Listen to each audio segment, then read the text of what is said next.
Yep. Once again, it's your boy, Boss Cowboy. And Mike's future on Black Monday. We got to talk about it. Yeah, man. Dimensions. What is going on? So we got to talk about it, man. I know a lot of people kind of curious on the matter. So I'm going to bring that to you and a lot more. Y'all already know I got to set up some stuff on the back end, so y'all sit back and relax. It's Boss. I got you. Let me work.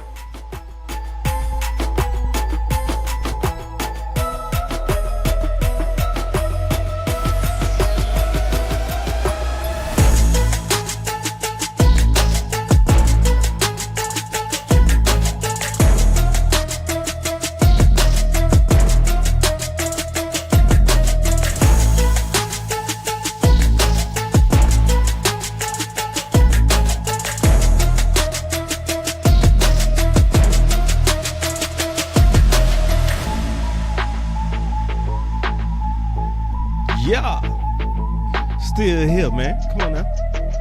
We got to talk about that Mike McCarthy and so much more. See, because Bland also got his number one test. Do we have an opinion on that? I do. The running backs, they finished strong. Do you have an opinion on that? Because I do. Trey Lance, oh man.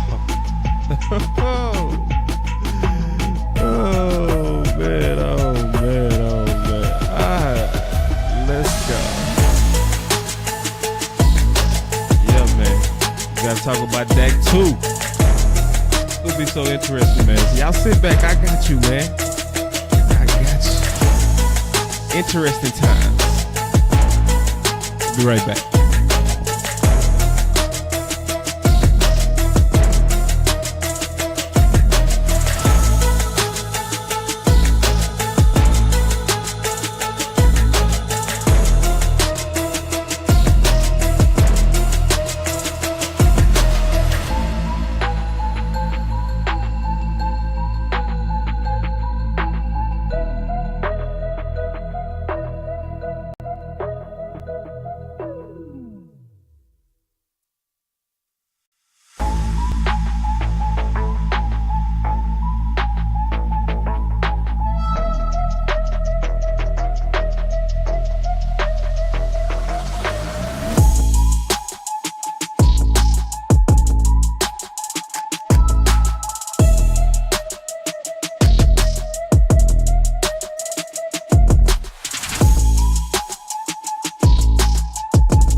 I'm right here. Give me one more second, man.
Welcome to Boss Cowboy Sports, where your voice matter. I'm turning the music down. Matter of fact, we will just change Bob.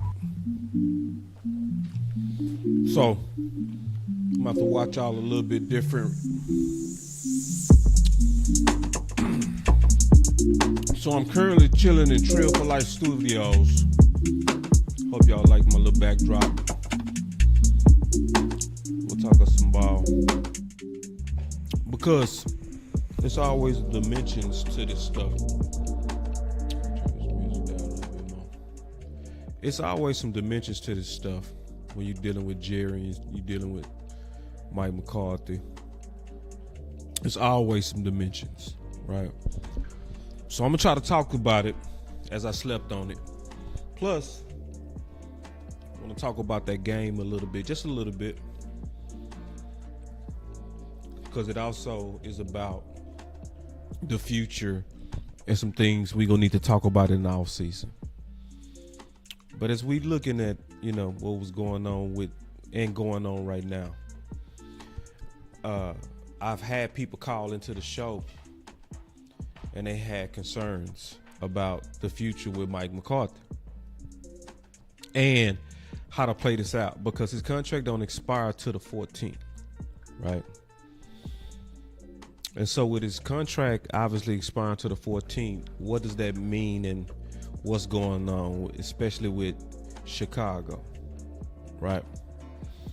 Because Chicago obviously, reaching out, and they're reaching out to a lot of different candidates. But one of the candidates that they're interested in, and it made it known early, was Mike McCarthy. So what does that mean? What does that mean?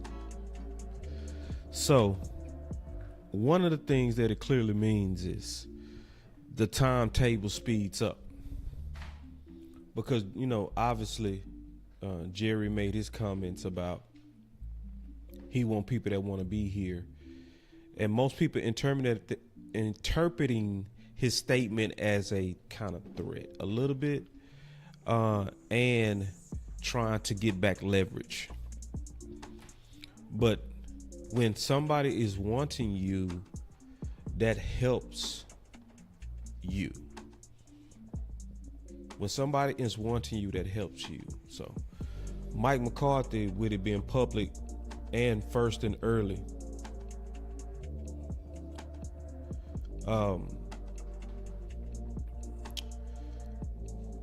so when you let somebody know early on Black Monday that we want to interview Mike McCarthy, well, then that puts a bidding war in effect, and it does. And it makes you think, and you have to think, in my opinion, you have to think and you got to say, okay, what's now probably going to happen from this? That's the natural thing to think, is what's naturally going to happen from this. So if Jerry is over there feeling like and making thoughts and assumptions that he want Mike McCarthy to basically kind of just ride it out with him and just be on the negotiating table with him alone, that forces Mike to have to go try to see the offer, because that's going to make Jerry have to play fair. So when you look at it from what's going to happen and what's naturally happening, is it just shifted the leverage to Mike McCarthy greatly in terms of millions. Because nobody wanted Mike when he was on the bench and he was sitting on the curb. Similar to Zimmer. Zimmer was the exact same way. Zimmer has coached himself back into a market. Mike McCarthy has done the same thing. He has done the exact same thing.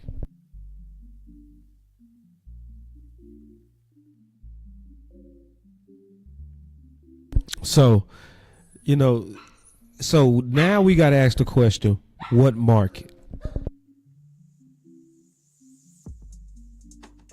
Let me pull it up.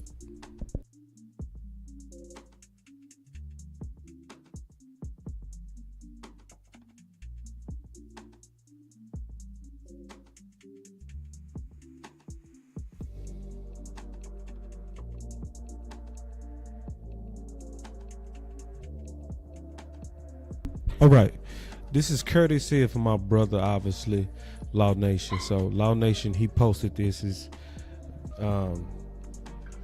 very good graphic real quick. So when you look at this graphic, let me see if I can make this a little bit clearer. Give me 1 second.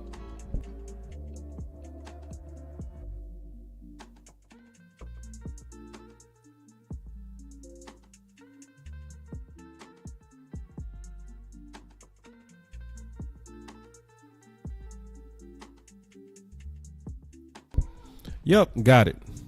Man. All right, sometimes you got to fly these planes. And also, I'm also in Houston. I ain't feel like dealing with that cold up there, man. I'm not going to deal with that. So anyway, when you look at the highest paid and you look at the fact that Chicago has forced, hold on, let me check y'all comments real quick. Y'all give me 1 second.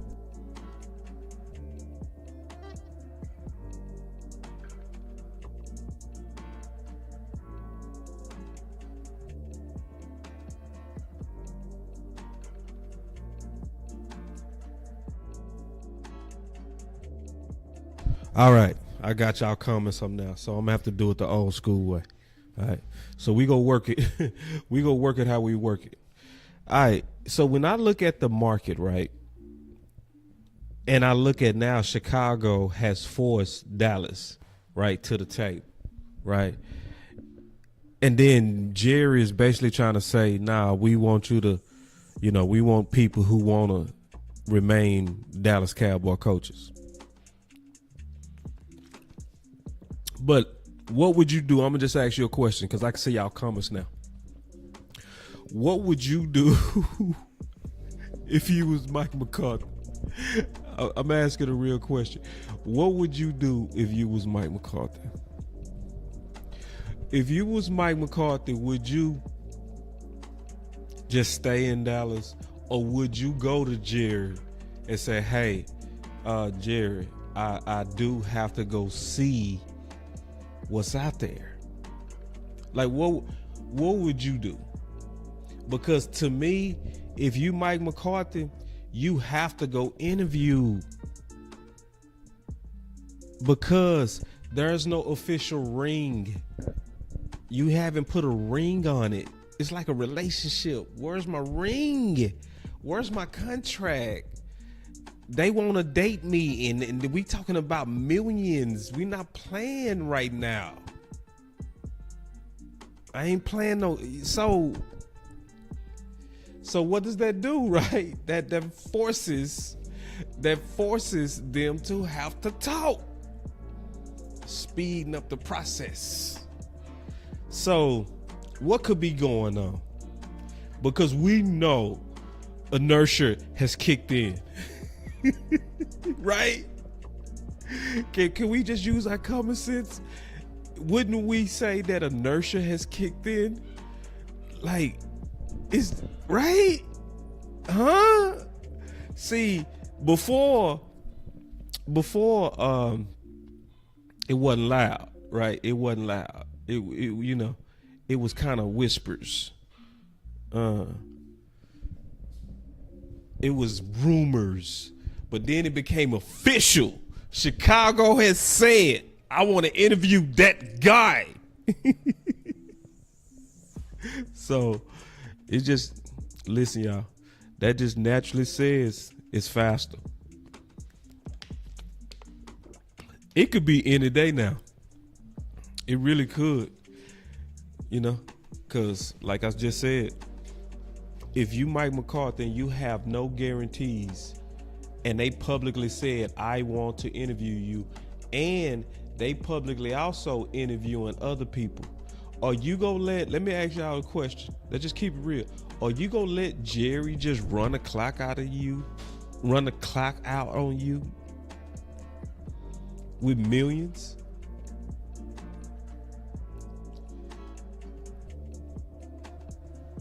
No. So real quick, I saw somebody say audio check. How to sound? Y'all let me know, man. I'm not in my studio.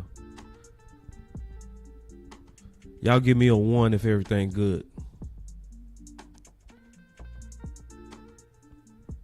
I need to just make sure. Do a quick check. 1, 2. Yeah, it looks sounding good to me. I can hear it in my ears. I want to make sure. Y'all give me a 1 if it's good.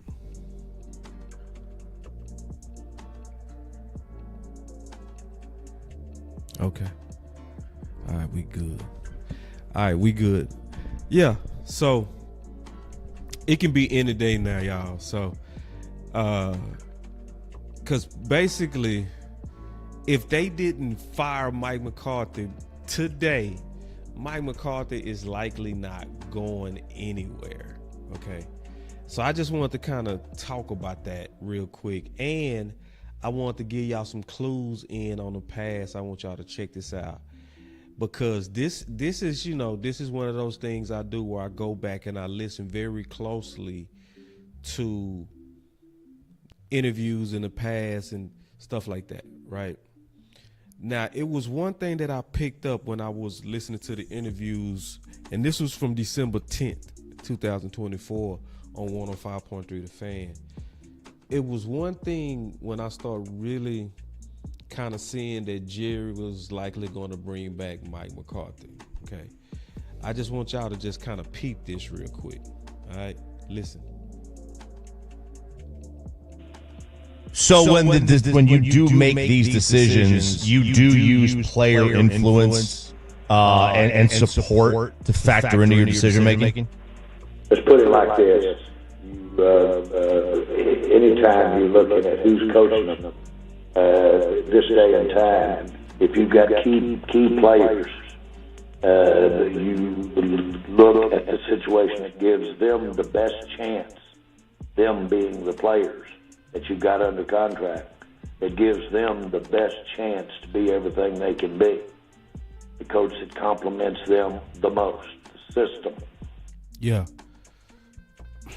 So when you listen to what he was saying, December 10th, he was saying that when I'm looking at these coaches, I'm looking at the coaches that can benefit my highest contracted players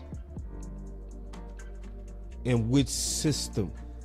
And so when he said that, that made me start thinking. I said, oh man, you know, he was, to me, kind of gearing up to bring Mike McCarthy back, because remember, and we all know this, Dak was playing at an MVP level, right, last year.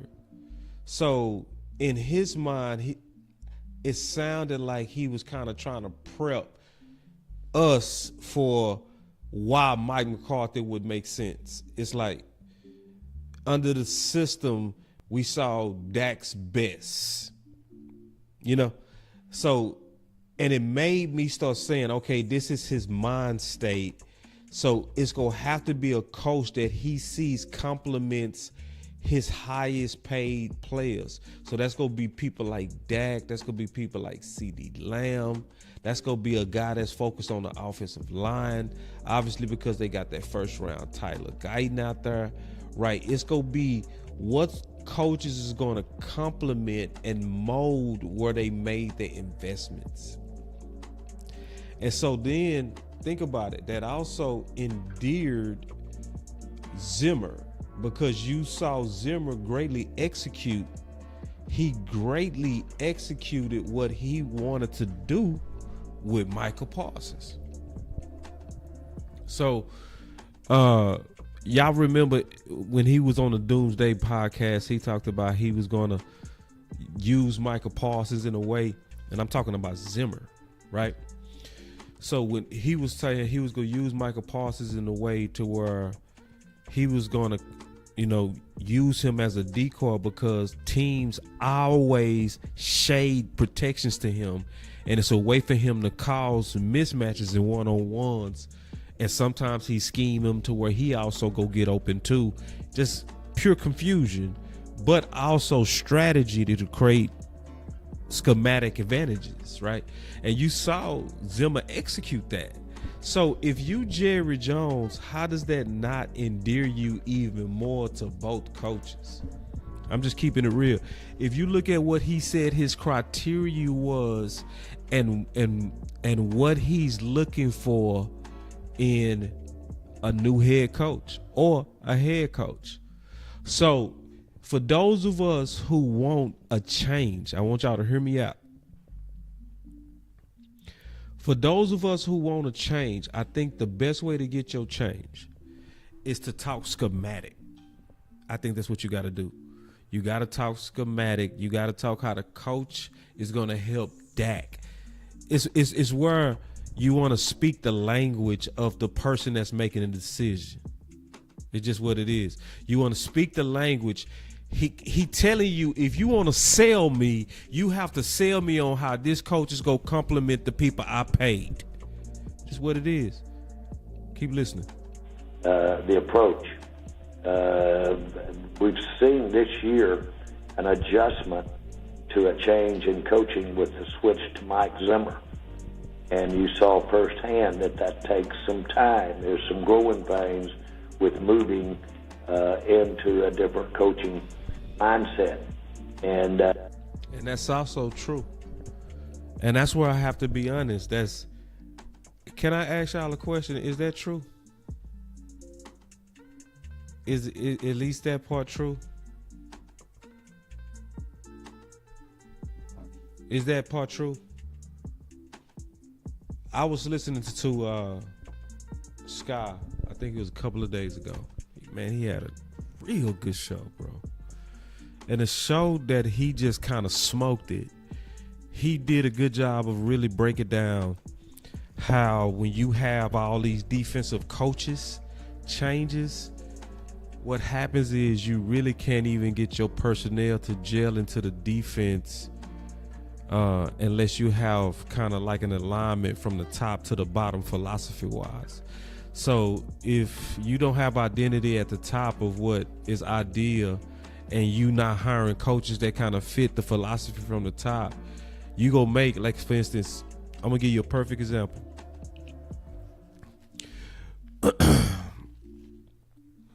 Outside linebackers in a 3-4 is totally different than defensive ends in a 4-3. So the way the defensive played, the builds are going to be totally different, right? So in your 4-3, defensive ends traditionally going to be around 6'5". You go want them around 260. You go want them to be able to set the edge and hold containment. That they're gonna be tankish, kneeling-ish, right? That's what you're looking at when you're looking at a build of a 4-3 defensive end. And then you'll have somebody like a Michael Parsons or a Von Miller. That's more of your 3-4 outside linebacker type of rusher, right? So if you get a coach that specializes and believes in and has systems that he coaches up for 4-3, and then you draft Nealon and Tank, and then you bring in the next year Rex Ryan, who runs a 3-4. Now you got these 4-3 defensive ends with 4-year contracts with a 3-4 need. And so now you switch from Dan Quinn, he moves on, you get Zimmer. And Zimmer, he can coach the 3-4. He had to do that historically. He had to do that. But he prefers a 4-3. He prefers a Hunter type, a Nealon type. That's his type. But now he's coaching Michael Parsons type, Sam Williams type, and he got to make it work, even though they're not the ideal build of what he would likely draft. And so when you start having that kind of schematic changes from coaching changes, it's like it needs to be better conversations on how to move forward, in my opinion. You know, I'm just keeping it real. So when I listen at what Jerry was saying, and then Keystone said, when it comes to the chess piece for Micah, Zimmer stuck to the word more than Quinn. Yes, he did. Yeah. And I think he used him smarter, Keystone. Very good super chat, man. Super chat by the OG Keystone. Appreciate that, OG. Yeah, appreciate that. Yeah, he kept his word. And he was very creative. And another thing I'll say about Zimmer is Zimmer also, I don't think we got all of Zimmer this year. I think we got part-time Zimmer. I think we start seeing the real Zimmer towards the end. So I think Zimmer next year has earned himself some rope. So, but let me go back to Jerry and listen. That's what you get into when you move those coaches around and you've got these key players this day and time under contract. You better mail it up. But say you better mail it up. You better mail it up. I better see some coaches that I feel like can mail it up. Straight up. So, you know, as the day is pretty much over, it still can be an announcement at any time. You know how it is. It's news. You know, it's news. But they will probably break something like this in the morning. Still some headlines. But I think, obviously, we think Mike McCarthy coming back. You know, the OC talked about, obviously, you know, him taking his house off the market. And then he made a good, strong support of wanting to be in Dallas. It's giving all the clues. And this is the last thing I'm going to say about this. And then I'm going to move on to the other football topics. This is Dallas, man. So y'all know how we do things. So Dak was likely already signed, right? But what did we do? We drew it out to the very last minute, right? To allegedly game day. That's when Dak's supposed to have been signed. Now, that was when they made the announcement. So the fact that, you know, we got to the 14th, pretty much every other team fired or, fired their coaches. That's what, everybody pretty much either retain a coach, let it be known we're keeping them, or firing them today, Black Monday, right? But then all of a sudden, we supposed to be the team that's in limbo. Nah, we ain't in no limbo. You know, this is the business part of the Dallas Cowboys. You know, it's just the business part of the Dallas Cowboys. So now we gonna be still getting those headlines, and then since Chicago put it out there, right, that they want to interview Mike McCarthy, I'm pretty sure that sped up the real deal negotiations, because you have to at that point. Because remember, we dealing with millions. Mike is not gonna gamble with millions for, let me think about it. Like, ain't nobody, if a team is sending out a signal, hey, I want to interview you, you not gonna sit back and say, wait, Jerry, just take your sweet time. Nah, they are interviewing. So the natural attrition is gonna be, it's sped up to warp speed. So that would tell me likely it's done. I'm just being honest. I think it's done, but I would also prepare for this to be dramatic. You know, we wouldn't be being us if we wasn't dramatic, just straight up. You know, that's just how we roll. You know, that's the Cowboy way. So it was a couple of things that I want to talk about too, especially from the game, and get y'all thoughts on this. You know, and I'm gonna just kind of go through this stuff randomly, just talk some ball with y'all real quick, you know. And then because I'm gonna be in Houston for a little while in the studio. Every day y'all gonna see me have something come up, like I'm gonna have the phones and stuff working. You know, you just gotta set all this stuff up, and I just ain't have time. But I want to talk about some stuff from the game, and I want to get y'all thoughts on it, okay?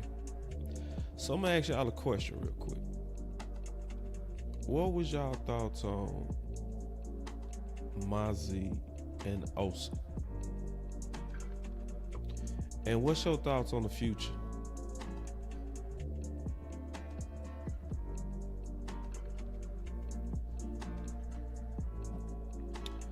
So, my thoughts, I say this.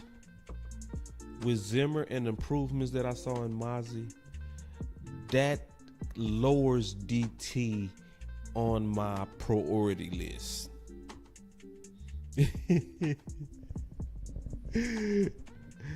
Yeah. I'm about to say, did you see Deuce? Yeah, I saw Deuce. I got Deuce on the list. We gonna talk about Deuce. I want to start with the DTs first and just have a discussion about it, right? Because let me just ask y'all a question. Based on how Mozzie finished the season, do you see DT as a major need? Or would you be good with another quality depth piece like a Linval Joseph? What's y'all thoughts on that? Because I feel good. I feel good. I feel good. So, you know, and I'm going to just tell y'all my opinion right now. I want y'all to really hear me out on this. Don't judge me. But I'm honestly, this year, I don't want no slow cooked meals. Now, I do agree. Slow cooked meals are best tasting and good for you. Yeah, they're better tasting and they're good for you. DT, that's a slow cooked meal. I'm sick of waiting 2 years before I could just really take that good bite out of this slow cook shit that we do. I'm sick of offensive line. Is it a such thing as getting tired of slow cooked meal? Sometimes you just want some sugar. Sometimes you just want some sugar. Huh? Who wants some sugar? So when I think about the offseason, can we get some sugar? Can I get it? God, can I get a weapon? Can I get a running back? I want my food. I want a hot pocket. Fast. I'm hungry. Who hungry? So listen, y'all. Keep DT off your draft list. I'm open for it, but damn it, I'm sick of this waiting. You gotta wait 2-3 years for them dudes to see. Now we ready to eat Mozzie. We like, let's go. I didn't see nobody doubting him in the chat. I didn't see not a one. Somebody say Joe Taylor allegedly was giving away sugar and cookies. Hey, man.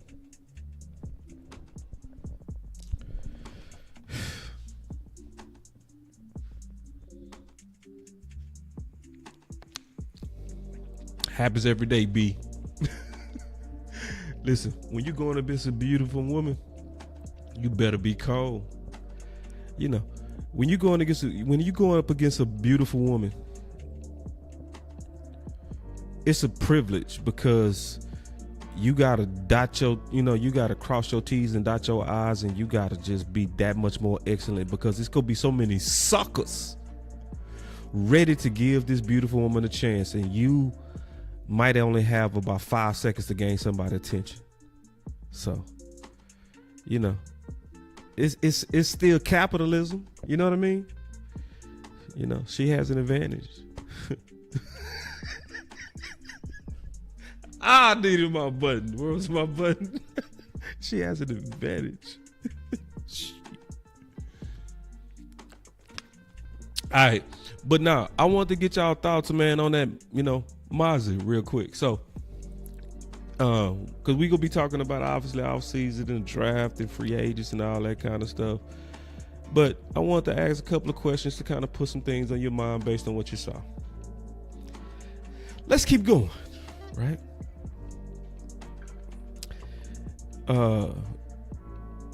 So I gotta ask y'all a question. Right? What's y'all thoughts on what we saw with Cooper Rush and then comparing it to Trey Lance? And most importantly, what should the Dallas Cowboys do going forward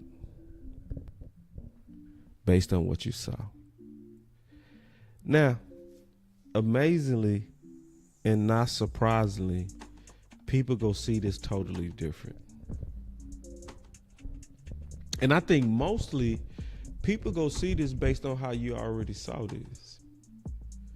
So if a lot of people already made their opinions, right, after preseason 3 and was like, Trey is trash, then they wasn't impressed.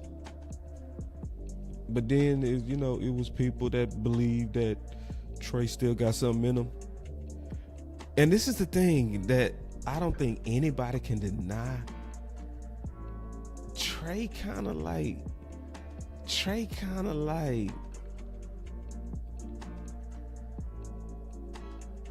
a beautiful woman with bad breath.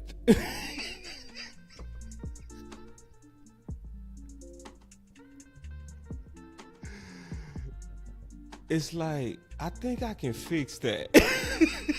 Because it's so much there. It's so much there. Like, if you're a play caller, and you see somebody, if you see somebody that can buy you a second opportunity by shaking out of pressure, right?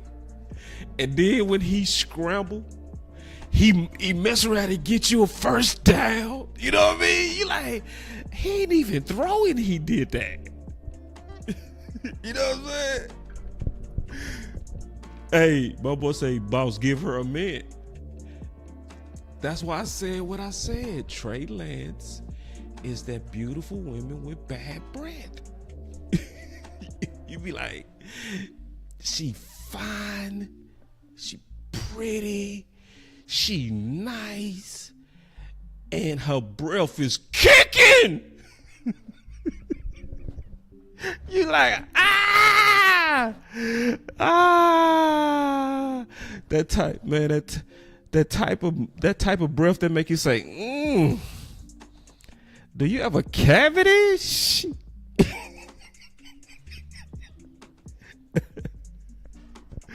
Yeah. So, now listen, y'all, that's how I see it. I don't know how y'all see it. That's how I see it. Trey, listen, man, that boy has some zip. And listen, y'all, I'm gonna just give y'all my opinion. We all might see this different. If you see this different from me, fine. Don't judge me. But this is what I'm gonna say.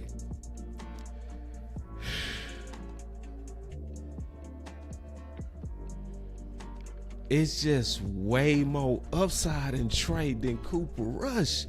And just be honest, who looked better without CD Lamb? Just be honest.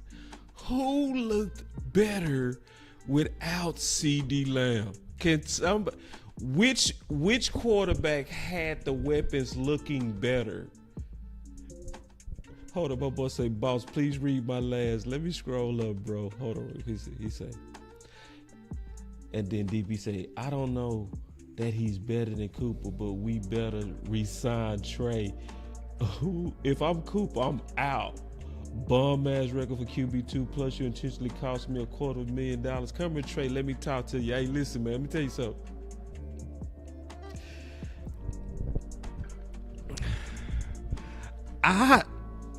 I do not believe for 1 second that Jerry Nim should have, even for a moment, considered having Cooper Rush play it out for that bonus.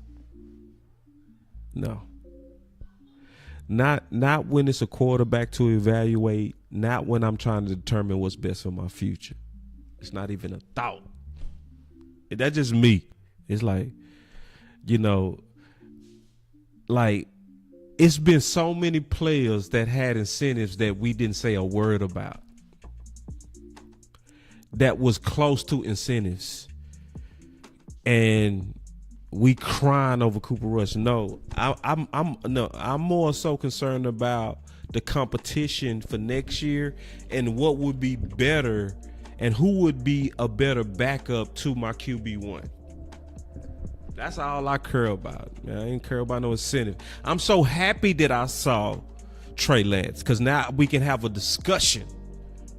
Because everybody was ready to just bury Trey Lance after his preseason 3. And his preseason numbers was great. It was them 4 interceptions, man, that was ugly. But if you look at everything else, it wasn't even good. It was great. Man, that boy had a bunch of yards. And remember, they dropped a touchdown. Didn't he had 90 yards on the ground? Man, if you're a play caller, you got such a repertoire of weapons with Trey Lance. I'm just giving y'all my opinion. I slept on this, bruh. I woke up this morning, man. I was listening to all these outlets, and they was acting like he was all right. But you know what? Maybe people just see the game different. That could be the case. Sometimes that's the case. I don't want to get on my soapbox and stuff and start, hating on takes and being mad at takes. I just see it different. I was just like, I was seeing so much he was doing. And just think about it like this. If that was Cook missed a touchdown. Fur caught it, got 2 toes down. Right at the end, he bobbled it for a touchdown. He missed Rico for a touchdown. Cook had another touchdown. He catches, don't get the second foot down. If that's how you play from a debut, I want to see more. I do. I want to see more. I'm like, and I've been saying, and this ain't I was right. To me, when you got a quarterback like Trey, this is all I'm saying. Use him like Jalen Hurts. Don't have him throw that much. Put a run game around him.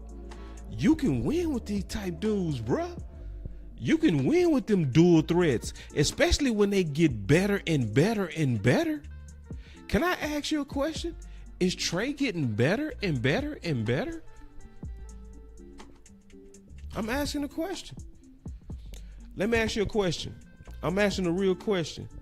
From where you saw in preseason 3, what did he have to do to have a game 17 like that? What did he have to do? Think about it. He had to watch everybody play in front of him and stay focused on being ready whenever his name was called. And remember, he didn't have CeeDee Lamb.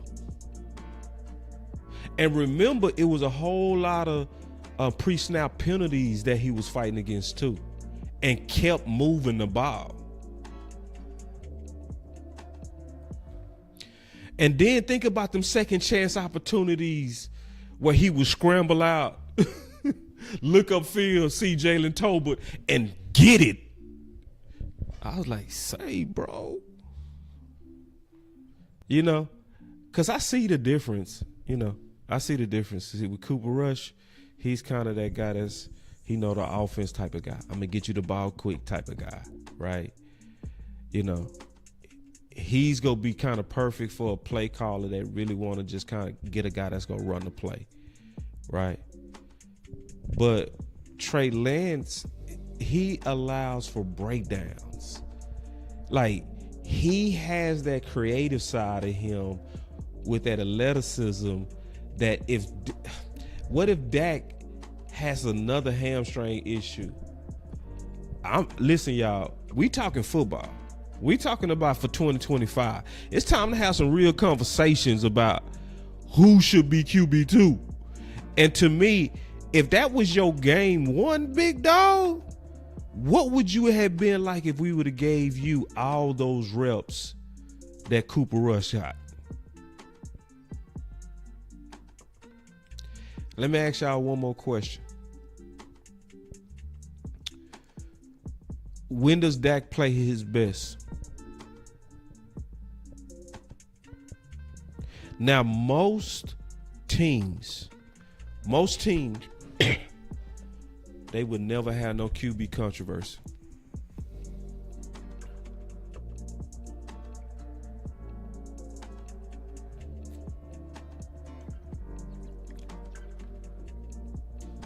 Most teams would never have a QB controversy.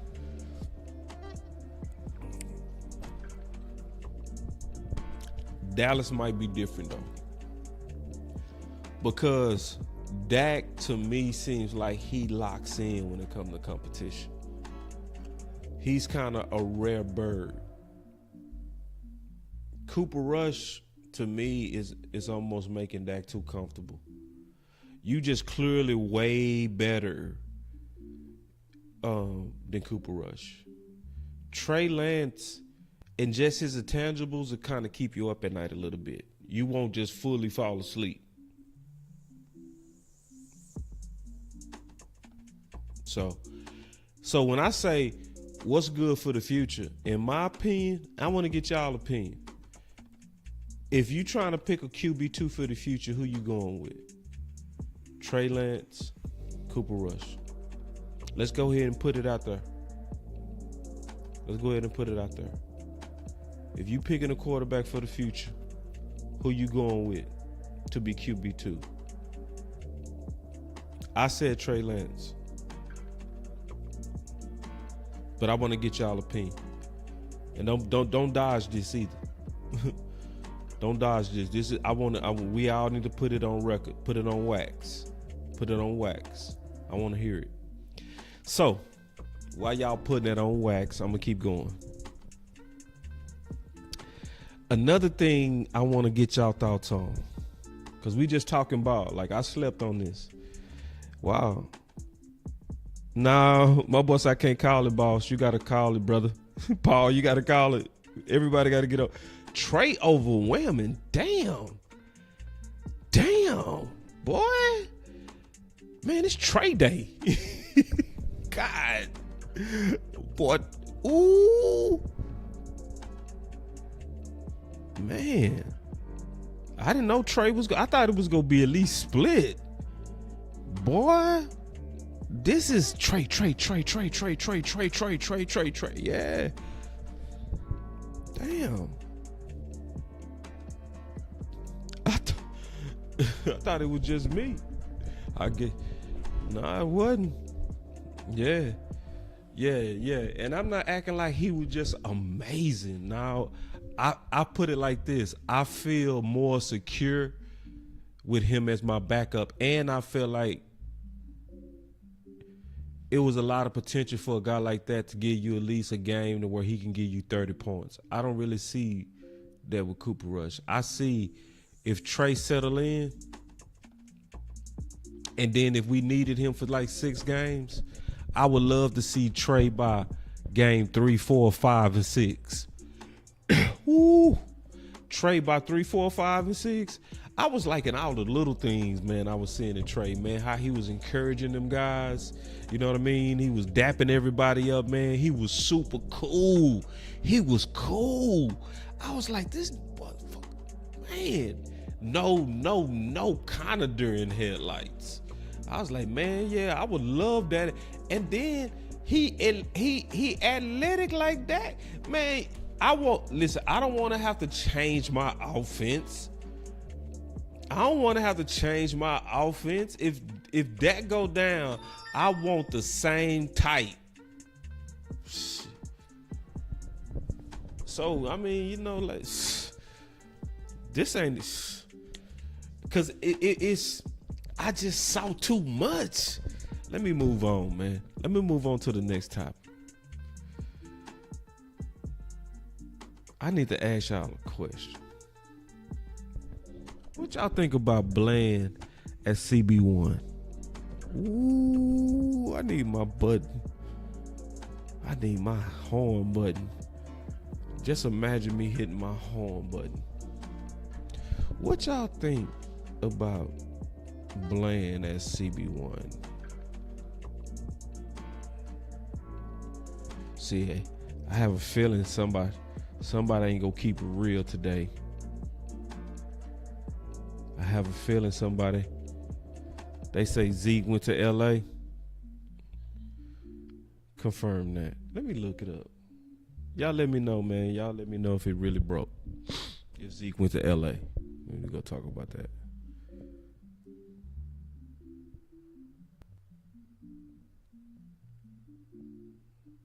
Hold on real quick.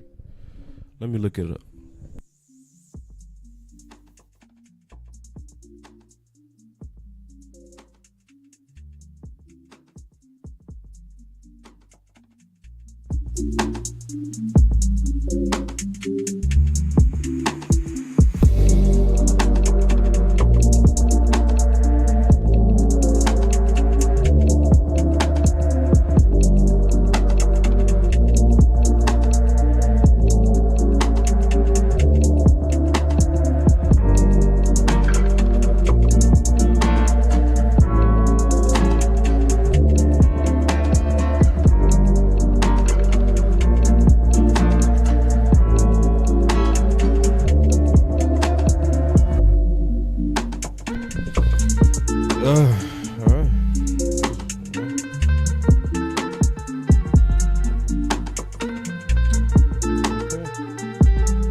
Looky.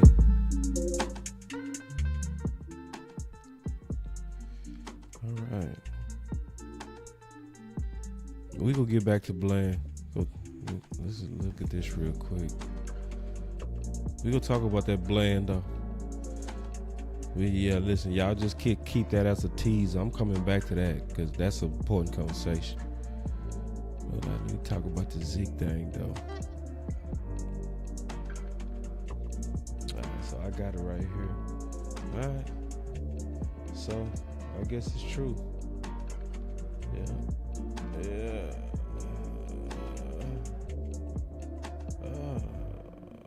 Now I just got to get to where I can show it. There it is. Okay. So sometimes you got to fly these planes, man. Just what you got to do sometimes. And then I'm not in my home studio. It would have been so much faster. You know, man, I'm at Trill for Life. I'm at Trill for Life Studios. All right, here we go. Oh, no, that's not it. hey, that caption was so funny, though, bro. That boy Dave Chappelle had me rolling. Hold on real quick. What's up, my... Here it is, bro. I be being goofy sometimes. All right. Sometimes you be too anxious. There you go. Gotta just calm down, bro. So breaking, former Zeke is signing with the Chargers, sources tell NFL on Fox. Well, I put it like this, man. You know, let's just see what happens. You know, hopefully he does well. I will say this, because now I'm a transition. I'm gonna transition and keep it all the way real with y'all. The running back room looked good. Everybody looked good. I'm gonna talk about Bland, but since Zeke sign, I'm gonna say this. I loved how everybody finished. I loved everything that I saw with that committee. The committee looked good. It was the best attempts all year by Mike McCarthy. The boy had 39 attempts. Everybody ate. Listen, man, when you get on that ground like he got on that ground, ooh, that thing was smelling good. It was looking good. It was feeling good. You hear me? And so, I know it's a lot of opinions and stuff on Zeke and stuff like that. Hey, I'm gonna just be positive on that and say, listen, man, just good luck. I'm happy with what we got over here, for real. I'm happy. It was a lot of confidence that I saw in our guys. I saw a lot of confidence in our guys. It was looking like they was growing up right before our eyes, like all of them. Like, we can't say at all that Rico does not have vision. Don't ever say that. Don't ever say that. If you say Rico don't have vision now, no, Rico showed some really, really good vision. Yes, he did. And it's amazing. Like, it's almost like I feel like I'm in a time machine, or I'm in I feel like I'm inside because think about it. It's just weird to me. Rico has always been injury prone. And this year, he don't get injured. He looks durable. He looks strong. He finished strong. He looked like he could have played 7 more games. In terms of he looked like he was built for it. And he usually breaks. But then what's weird is our team is usually healthy, but they broke. Yeah, and my boy say contract year. I agree with that, Paul. Whatever he did, shit. I mean, man, shoot, he did his thing, and he finished. So, but I would also say this: y'all wasn't happy with what y'all saw with Deuce. How did Deuce make y'all feel? See, let's keep in mind, they was going against Washington starters. I'm not making it up. They was going against Washington starters and a fresh Allen. Yeah. That wasn't no chumps. That wasn't no milk toast DTs over there. That was no soft tissue. That was not Atlanta. That wasn't the Bengals over there. It's Washington. Them DTs is the truth, dog. Them DTs the truth. And I was kind of liking how Deuce was appearing out of nowhere. Deuce was looking kind of like Kansas State-ish. And that push, ooh-wee. Man, that front was pushing. Hey, coach called them boys lathered up. He said they lathered up. You should have ran the ball. I said, yeah. He said they was lathered up. Hell yeah, they was lathered up. Man. So, Big Santana, I know you brought up Zeke. I mean, not Zeke, you brought up Deuce. So I already had a segment because I was going to talk about that. Like, the backfield looked good. So now, does that mean we not going to take a back as a priority? No, we should. We still should take it back as a definitely. But yeah. So all right. So here we go. My last topic, man. Then I'm out of here. Bland. I gotta ask y'all a question. Okay. Now keep in mind, I'm not in my studio today. Oh, I do got one more topic. I got one more. I say the best for last. I got something I forgot. I'm gonna show y'all something. All right. But what's y'all thought on Bland as CB1? What's y'all thoughts on that? Is he ready to be CB1?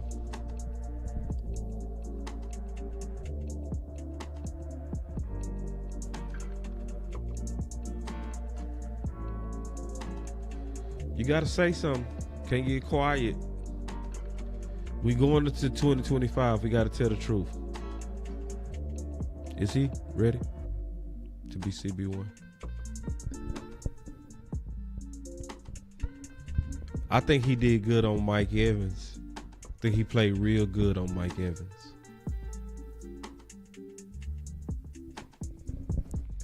I think he lost this matchup this weekend.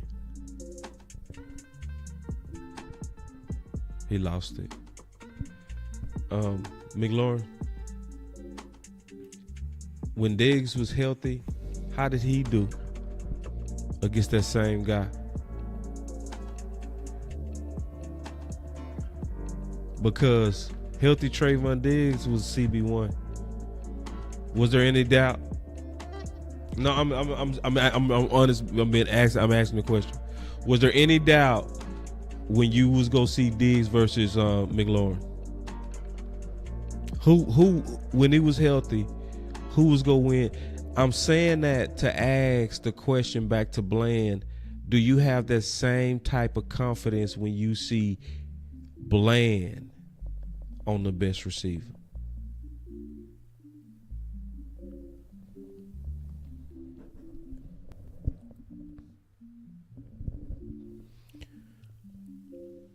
So is it?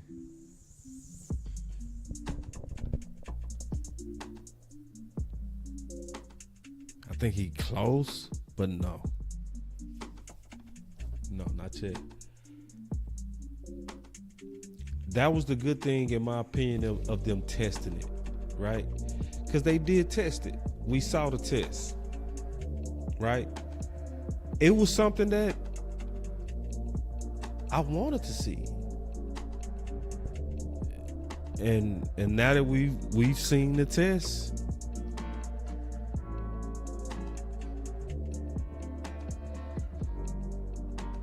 I need to see some more.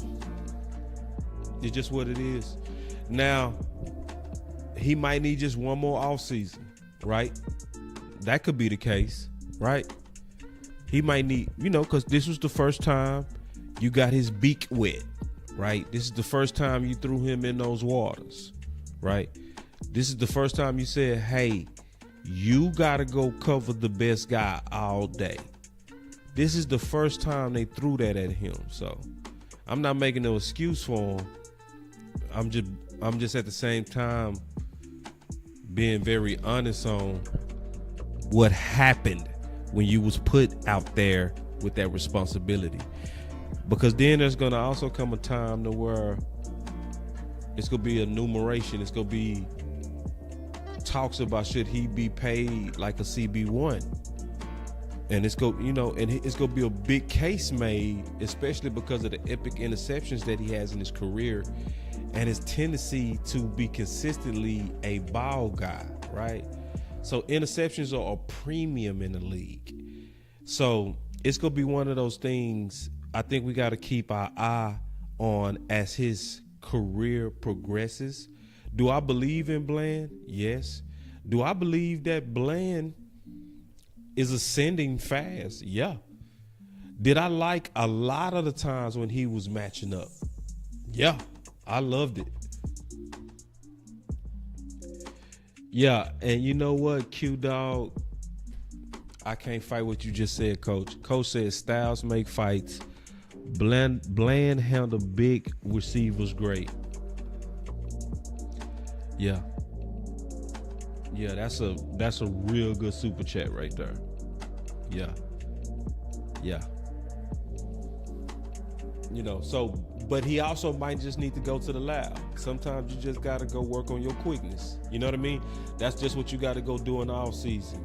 You know what you got to go do in the off season, because I agree with Coach. I think, you know, he did good to me with Mike Evans. I think he was, it's when those guys are exceptionally quick, exceptionally explosive. He got to get a tad bit, in my opinion, more explosive, a tad bit, or he gotta play with more anticipation. Those are the things that I would say he need to take back to the lab, because fundamentally, I think he one of the best fundamental overall corners in the NFL. Consistent tackler, tough guy, technician. Usually you don't see him with bad technique and bad eyes. You usually see real good discipline out of Bland, you know. But I want to ask that question. I really did want to ask that question. And then I think you go get it one more time. But you might be just like some receivers. Some receivers are just wide receiver twos. Gallup, he was always really just a, some people said he was a number one. He was just really always a high level number two.